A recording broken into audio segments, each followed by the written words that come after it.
DMAR एक्झामची date आहे ती date आलेली आहे आणि यामध्ये सर्वात जास्त जागा असणारा पद म्हणजे औषध निर्माता आणि औषध निर्माता पदासाठी उर्वरित दिवसामध्ये विद्यार्थ्यांनी कशा प्रकारे सामोरं गेलं पाहिजे जेणेकरून राहिलेल्या दिवसामध्ये रिव्हिजन नसेल तर या ठिकाणी उर्वरित दिवसामध्ये नेमकं काय केलं पाहिजे जेणेकरून येणाऱ्या सिलेक्शन मध्ये आपलं नाव असेल।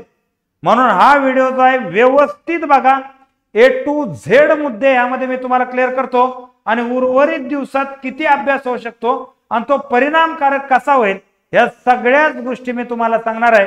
या व्हिडिओमध्ये 12-13 मिनिटांमध्ये हे सगळं क्लिअर होईल हे व्यवस्थितरित्या पाहिल्यानंतर।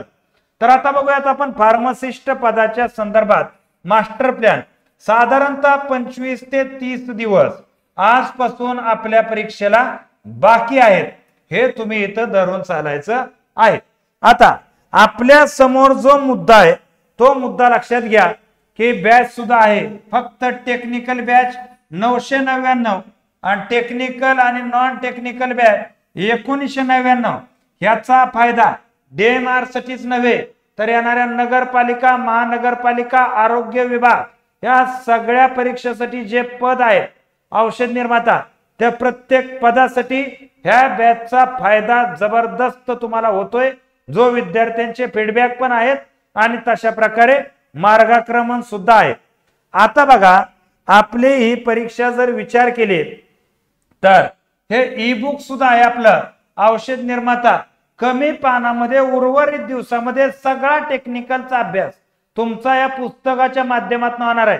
ह्या पुस्तकात थेअरी बरोबर संभाव्य MCQ सुद्धा देण्यात आलेले आहेत। टेक्निकल घटकावरचा एकमेव जबरदस्त महाराष्ट्रातलं पुस्तक आहे। शुभम ठाकरे याचे लेखक आहेत, अतिशय दांडगा अनुभव त्यांना या क्षेत्राचा आहे। आता बघा या परीक्षेमध्ये 100 प्रश्नांची परीक्षा तुमची होणार। यामध्ये 60% पोर्शन हा नॉन टेकचा पोर्शन आहे आणि 40% पोर्शन हा टेक्निकलचा पोर्शन आहे। नॉन टेक मध्ये काय असणार आहे? मराठी, इंग्रजी, बरोबर आहे ना, GS GK आणि या ठिकाणी आपण पाहतो गणित आणि बुद्धिमत्ता। तर या गोष्टी उर्वरित दिवसात नेमक्या करायच्या कशा तेवढं तुम्हाला सांगतो व्यवस्थितरित्या बघा। आणि 40% टेक्निकलला सुद्धा काय करायचं ते सुद्धा या ठिकाणी मी सांगणार आहे। आता बघा मराठीचा ज्यावेळेस आपण सिलेबस पाहतो त्यावेळेस मराठीमध्ये सिलेबस मध्येच काय दिले ते नीट पहा। तर इथं साधारणतः 15 प्रश्न तुम्हाला मराठी विषयावरती येणार आणि 15 प्रश्न तुम्हाला इंग्रजी विषयावरती येणार।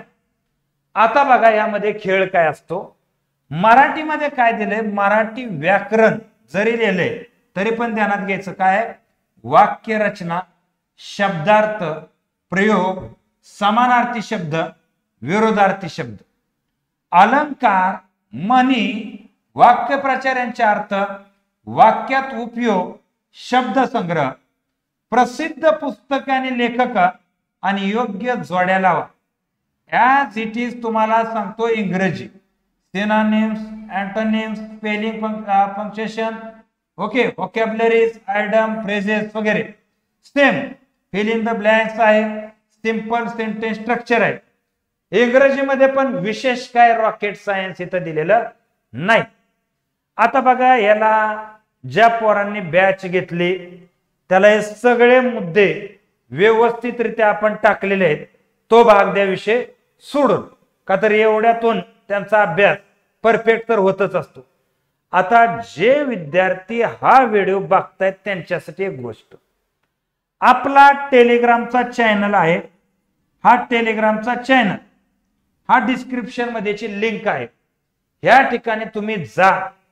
आतापर्यंत TCS न जेवढेही परीक्षा महाराष्ट्राची घेतलेले आहेत त्यामध्ये पिन सेक्शन आहे, त्या सेक्शन मध्ये तुम्हाला सगळे TCS चे प्रिव्हियस इयर क्वेश्चन सापडतील आणि त्यामध्ये तुम्हाला सांगतो मराठी आणि इंग्रजी या दोन्ही विषयाचं फक्त मराठीचं ज्याला शब्दधन म्हणजे आणि इंग्लिश मध्ये ज्याला व्होकॅब्युलरी म्हणतो तेवढंच करायचं। मराठीचे समानार्थी विरोधार्थी शब्द, म्हणी, वाक्य प्रचार, बरोबर आहे ना, ह्या गोष्टी प्रयोग हे मराठीचं करायचं. इंग्रजीत सुद्धा समानार्थी विरोधार्थी शब्द, आयडम फ्रेजेस, म्हणी, वाक्य प्रचार एवढं करायचं. 15 पैकी 10 ते 12 प्रश्न फक्त ह्याच घटकावर आहेत. मराठीला एक्स्ट्रा मध्ये लेखक, लेखकाची पुस्तकं, लेखकाची टोपण नावे, हे सगळं तुम्हाला सांगू का किती असेल तर सगळे प्रिव्हियस इयर पेपर काढले ना तर मराठीचे टोटल 600 ते 700 शब्दधन असतील, समानार्थ विरोधार्थी शब्द, आणि इंग्रजीच्या सुद्धा 600 ते 700 व्होकॅब्युलरी असतील. त्यानंतर लेखक आणि टोपण नाव हे मराठीची आपली पीडीएफ तुम्हाला मी टेलिग्रामला परत एकदा टाकून देतो. 8 ते 10 पान आहेत त्याची, तेवढी एक करा. एवढं करायला लय नाही, तुम्हाला सांगतो काहीच वेळ जात नाही. तुम्ही 2 ते 3 दिवस 4-4 तास जरी बसला तरी मराठी पूर्ण, पुढच्या 3-4 दिवसात इंग्रजी पूर्ण, म्हणजे इथं तुम्ही 90 ते 95% मार्क्स घेता.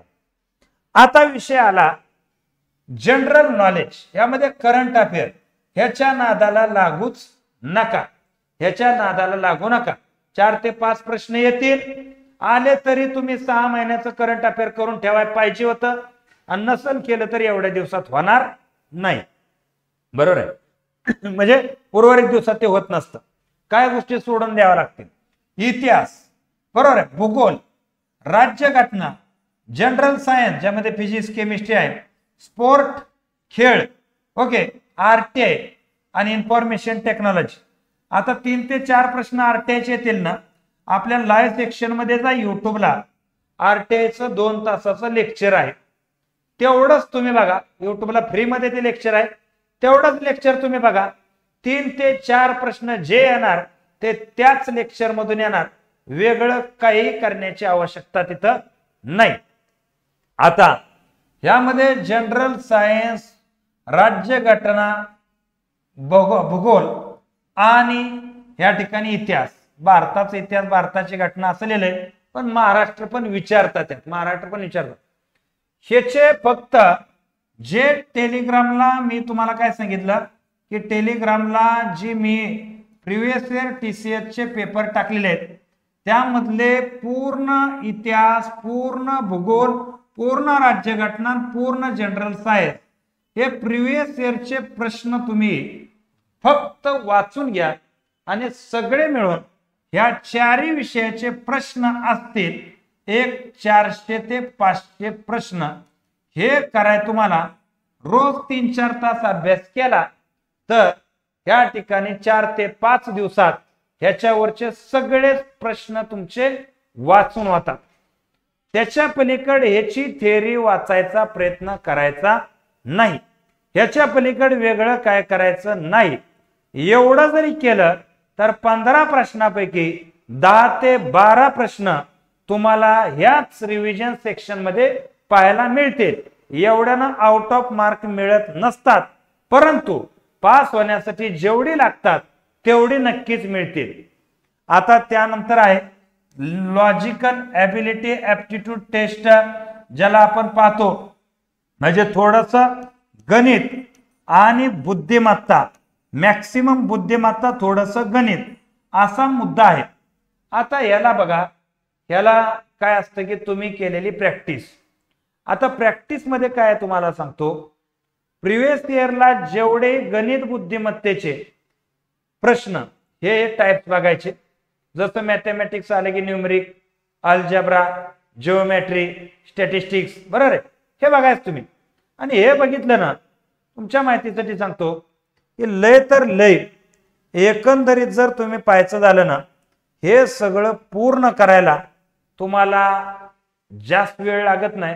रोजचं 2-2 तास फक्त राहिलेले 20-25 दिवस गणित बुद्धिमत्तेचा सराव करा. जे TCS न टाइप्स विचारले तेवढेच प्रॅक्टिस करा. त्याच्या व्यतिरिक्त एक पण टाइप प्रॅक्टिस करू नका, तरी सुद्धा इथं मार्क पडतील. आणि अंतिमतः तुमचा हा जो टेक्निकल घटक आहे, ह्या टेक्निकल घटकाला तुमच्या माहितीसाठी सांगतो, हे पुस्तक ह्या घटकानुसार सिलेबस नुसार 100% बनलेला आहे आणि याची पेजेस जास्त नाही, ती 100 ते 120 पानं आहेत. ते पण आपण पाहतो स्पेस वगैरे ठेवून आहे, विथ MCQ आहे. महत्वाचे सगळे कंटेंट आहेत त्यामध्ये. एवढं पुस्तक डोक्यात ठेवायचं की रोजची 10 पानं इथून पुढं या पुस्तकाची रोज वाचणार. 10 नाही जमली तर 8 ते 7 तरी पानं वाचणार आणि 7-8 पानं वाचायला 2-3 तास लागतील. तेवढं तुम्ही करत राहा. तुम्हाला सांगतो ह्याच्यापेक्षा बेस्ट ऑप्शन पास व्हायला काहीच नाही. एवढी पद्धत तुम्ही राहिलेल्या दिवसात अंमलात आणा आणि मग तुम्ही मला सांगा की तुम्ही जे सांगितलं ते निकालाला धरून रिझल्टला धरून नव्हता का, तर मी तुम्हाला पेपर झाल्यावर तुम्हाला दाखवून देईन की जे कंटेंट मी तुम्हाला सांगितले मराठी, इंग्रजी, GA, GK हे सगळं मी सांगितल्यानुसार कशा प्रकारे प्रिव्हियस इयरला धरून आहे ते. बरोबर आहे का, तर एक अर्धा नाही. अशा प्रकारे जर पाहायचं झालं तर TCS IBPS पॅटर्नच्या या ठिकाणी जवळजवळ 55-56 एवढ्या बॅचेस चालवलेल्या आहेत आपण आणि जवळजवळ 1,500च्या वर हे सगळे TCS न आणि IBPS ने घेतलेल्या एक्झामचे रिझल्ट आपले आलेले आहेत. त्याच्यामुळं एकदम डोळं झाकून मी सांगतो त्याच्या विश्वास ठेवा आणि जोरदार तयारीला लागा. बेस्ट ऑफ लक. धन्यवाद.